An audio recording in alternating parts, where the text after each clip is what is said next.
Assalamu alaikum friends, welcome to my channel MBBS and BDS lectures. Today our topic is related to community dentistry, fits and fissure sealant. Today is the last video of fits and fissure sealant.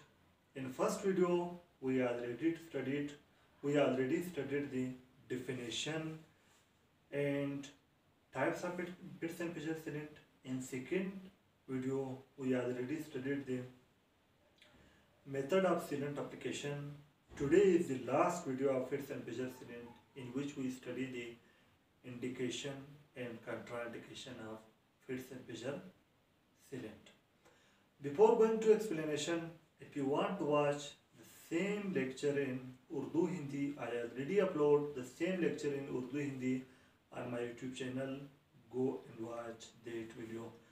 But if you want to watch in English language, then this video is for you.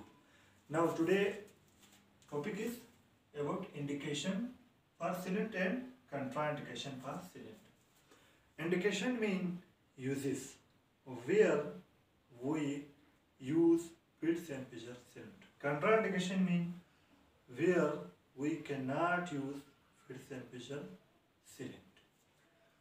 There are four indications of fits and fissure sealant. First, presence of deep occlusal fits and fissure of newly erupted molars and premolars.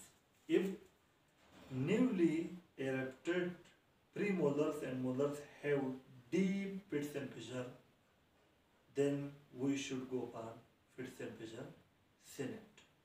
This is the first indication of fits and fissure sealant. Second is presence of lingual or palatal fit.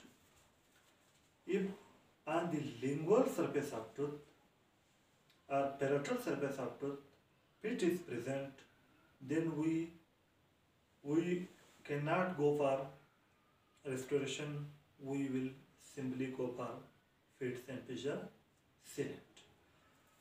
The third indication is presence of incipient lesion in fits and fissure system. Presence of incipient lesion in fits and fissure system. Now, what is incipient lesion? The area in enamel where caries process start, mean demineralization of enamel start due to acid. The area where demineralization start initially change into chalky white color.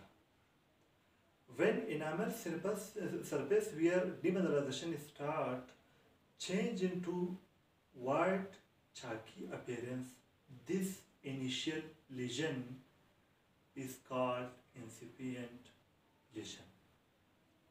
When incipient lesion is present in fits and fissure system, then we should go for fits and fissure sealant, especially for GIC cement, glass enamel cement, which have fluoride to arrest this initial caries process.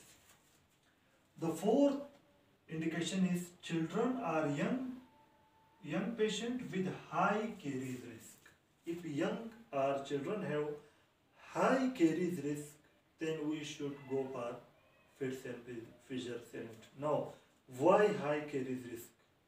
There are three reasons for high caries risk. Number one, due to physical impairment. If children or young have physical impairment, mean its hand are not working, or absence of fingers, absence of hands, due to which the patient do not keep its health in proper state. Mean patient do not do a proper brushing. Then we go for fits and fissure sealant. Second, high caries risk due to mental impairment. If children are young person is mentally retarded, they do not keep this health in good condition. Again, we should go for fits and fissure sealant. The third cause of high caries risk is coming from low fluoride area. If a person, young or children come from low fluoride area, then again this person is at high caries risk due to low fluoride, because fluoride arrests the caries process. Then again we should go for Pitts-Salpeter sealant. These are the 4 indications of Pitts-Salpeter sealant. Now come to the contraindication for sealant. Contraindication means the areas where we cannot use Pitts-Salpeter sealant. Now in contraindication there are 5 contraindications. First is molars and premolars which Pitts-Salpeter are shallow. Molars and premolars which Pitts-Salpeter are shallow mean not deep. Then there is no requirement of Pitts-Salpeter sealant. Therefore, Pitts-Salpeter sealant are contraindicated in shallow Pitts-Salpeter areas. Second contraindication is open occlusal caries which extended to dentine. If there is open occlusal caries and caries extended into dentine, in this condition we should go for restoration, not for Pitts-Salpeter sealant, because the dentine is also involved. Third contraindication is presence of proximal caries which extend into occlusal surface. If on proximal surface mean mesial or distal surface caries is present which extend into occlusal surface, then we should also go for restoration, not for Pitts-Salpeter sealant. The fourth contraindication is partially erupted tooth where isolation is problem. If there is partially erupted tooth in oral cavity and isolation is difficult, isolation is a problem, then again we should not go for Pitts-Salpeter sealant. Now other case is that if patient have erupted tooth in oral cavity and also isolation is difficult, we also should not go for Pitts-Salpeter sealant. The fifth contraindication is uncooperative children. If there is uncooperative children, again Pitts-Salpeter sealant is contraindicated.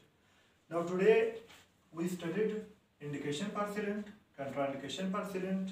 Now today our topic is complete, and also our Pitts-Salpeter sealant series, which consists of 3 videos. In first videos we already studied the definition and types of Pitts-Salpeter sealant. In second video, method of sealant application. In third video, indication and contraindication for Pitts-Salpeter sealant. Now today our topic is complete.